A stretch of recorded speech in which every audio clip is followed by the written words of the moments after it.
very involved with the fundraising to help pay for those costs. I've been part of the Civic Partnership for about the last 7 months. I was a volunteer for Children's Home Society and we live right in Town for new hires at the Seattle Children's Home Society. I was a part of the Head Start Policy Council. I was the secretary and was involved in hiring and termination processes for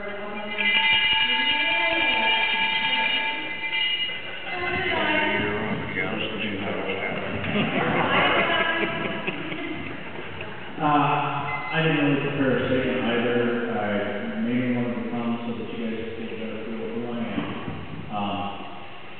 I kind of moved around as a kid. I was born in West Virginia. Lived in Portland for 3 years during my elementary school days. Went back to West Virginia, graduated from high school, joined the military, and served with the 2nd Ranger Command out of Fort Bliss. I had a combat deployment in Panama and learned a lot of great leadership skills from a lot of great leaders while I was in the military. I became an instructor while I was there to teach people the craft, and got out and became a firefighter in Auburn. And when Auburn combined with the City of Pacific to provide services to Algoma, Auburn, and Pacific, and now I'm a member of the Valley Region Fire Authority. I've been there for just over 21 years now, just celebrated my 21st anniversary. Actually, just came from an 8 call right before I got there. So.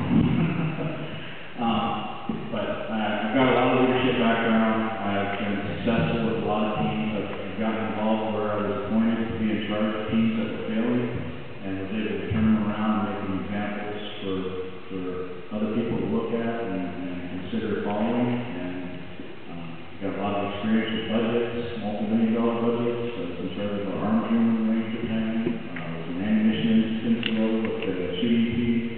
So I understand accountability procedures and the right way to do things.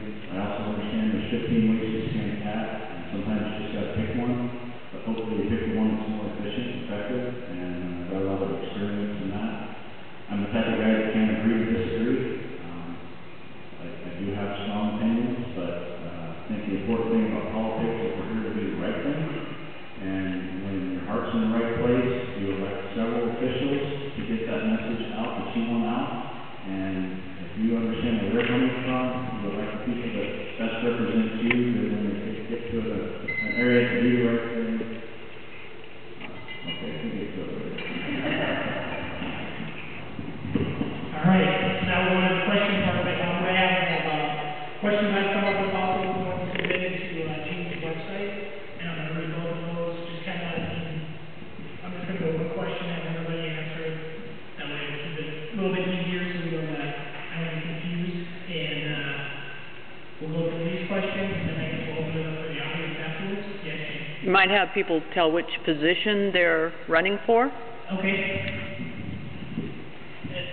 When they ask the question? Yeah. Okay, yeah.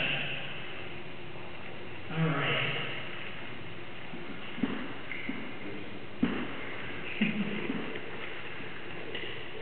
Okay, sorry about this one.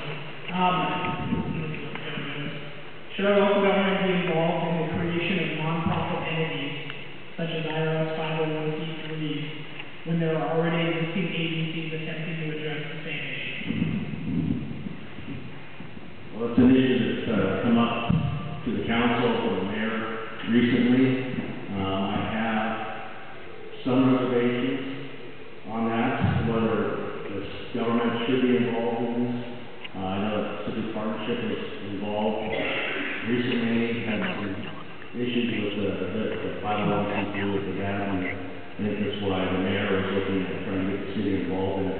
I think that honestly it's probably better not with the government, but I will do what I can to try to help in any way to benefit the city. I know that if we don't have a relationship with a organization that has a 501c3, there's things that limit the city's ability to provide support for the community. So if we're not going to do it, then we need to find who we're going to do it with. But I really think it's not, my opinion, it's not a government role. Hi, I'm for position number 5, and we answer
I don't have the history behind why this became a question, but, you know, when we form partnerships, where do you eliminate those partnerships?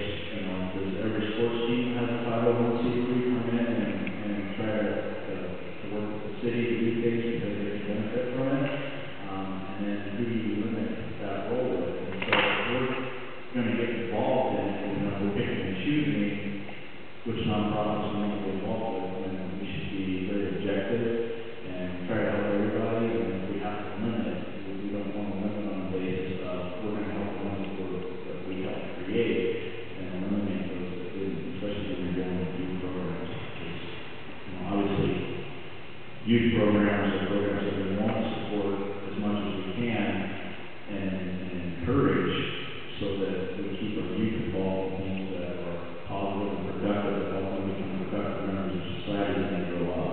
So, again, I think it should be separate. Here's the Northern Safety first. How should our local government provide a supportive environment for persons undergoing significant mental health issues?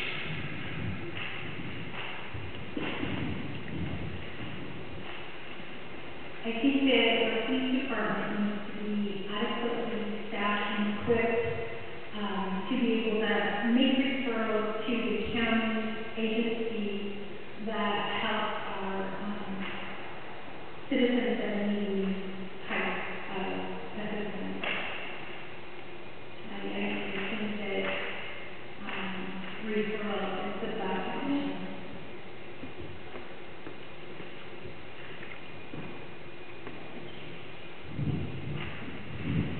Well, I'm going to some of you, there's a couple other additional questions in this packet that I think relate to this question, and I think this is one of those avenues that could be best served as a partnership with other entities, King County, Auburn, local municipalities, and create knowledge and assistance for the mental health. The City Pacific, I do not believe has the financial capability of adequately taking care of the mental health issues that some of the citizens may or may not have, as well as the alcohol and drug abuse recoveries.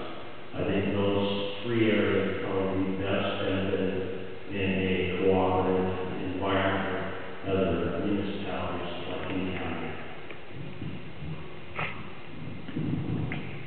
This happens to be a topic I'm very familiar with because I see it on a daily basis in my job. It's sad, but John, the cities don't have the financial abilities to really handle this. But the sad thing is the county doesn't take responsibility, and neither does the state. Everybody points a finger at everyone else and says you need to get help here. So we put all these hotlines together to try to help people. And as a firefighter, I distribute this information and say, here, you can call these people and help you. And then when I go back and see them again 2 weeks later, they say, I called those numbers and they couldn't help me. They didn't do anything for me. And we put stuff out there to make it look like it exists, but the truth is it just doesn't exist. And that's why we have a mental health problem in our community. And what we need to do in the community itself is to help facilitate this, is to bring that attention to the state level and the county level and have them take a more active role in that. Because, I mean, the city besides Auburn can't handle it. And so, anyone who knows the history of Section 8 housing and the people that end up in those homes knows that a lot of these people were in Seattle, and Seattle couldn't handle it, so they asked that the rest of the county absorb some of this to help out. And these people are getting left behind and forgotten about and not getting adequate treatment, and when they do help them, they tend to just give them pills and say, you know, take 3 of these and see if it helps. And they don't, they're, you know, social workers that are out there helping them are overburdened and have caseloads that are huge, and they're not adequate. People are slipping through the cracks, and you see them getting, you know, staying on drugs, staying alcoholics, or even commit suicide. And it's sad, it's tragic. But as a city, I don't know what we can do other than try to make noise to get the state or someone else to step up and meet their obligation.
opinion, take that into consideration, and call myself wrong if I am wrong. But I will fight to the tooth if I believe in something that I'm correct and I'm right on something. But I do have enough love, you know, willing to adjust, to see it when it's wrong and make the change. I've been here for 20 years. I've been involved in the Civil Service Commission, Public Works, Park Board. I've looked around and worked in the city since 2006, one way or another.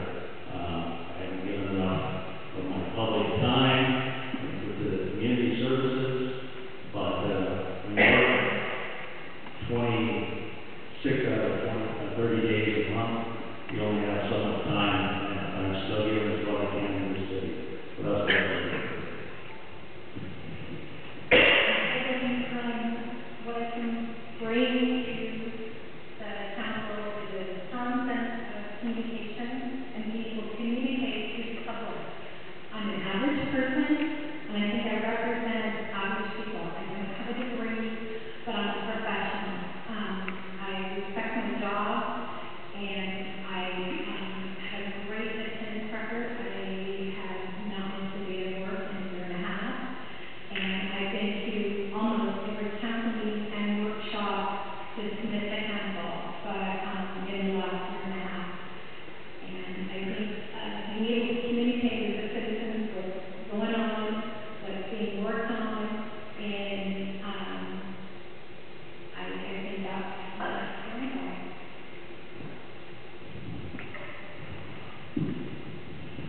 Okay, so this is for John first. How are we going to preface this a little bit? I'm assuming this is dealing with the closure of the Pacific City Park, which is closed for about October 1st to April 1st. How will you engage in the processes in place regarding Pacific City Park, ensuring public access to the facilities, as well as the plan of improvement to public safety? How should the community be kept informed of the plans and current actions regarding the park?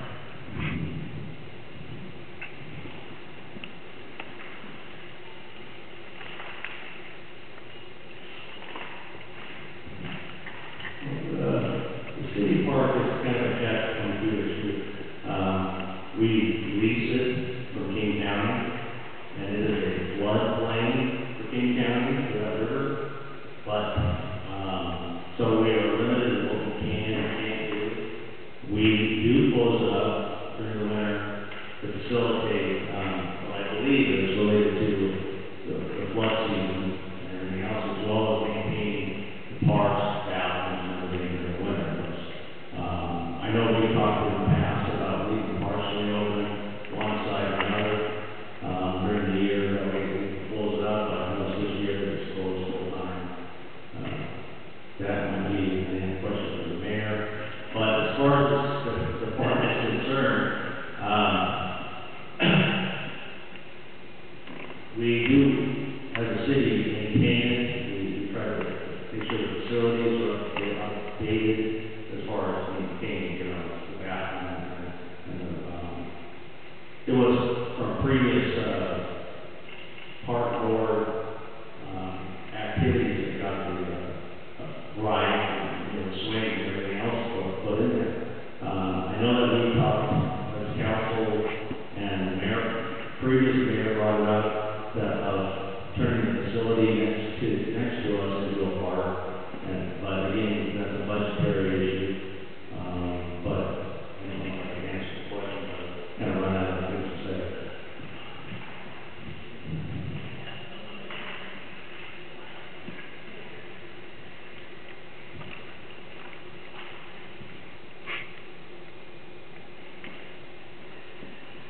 Okay, so I'm not an expert on the park, but I think I want to address the issue of how it should be notified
12 years ago, we had public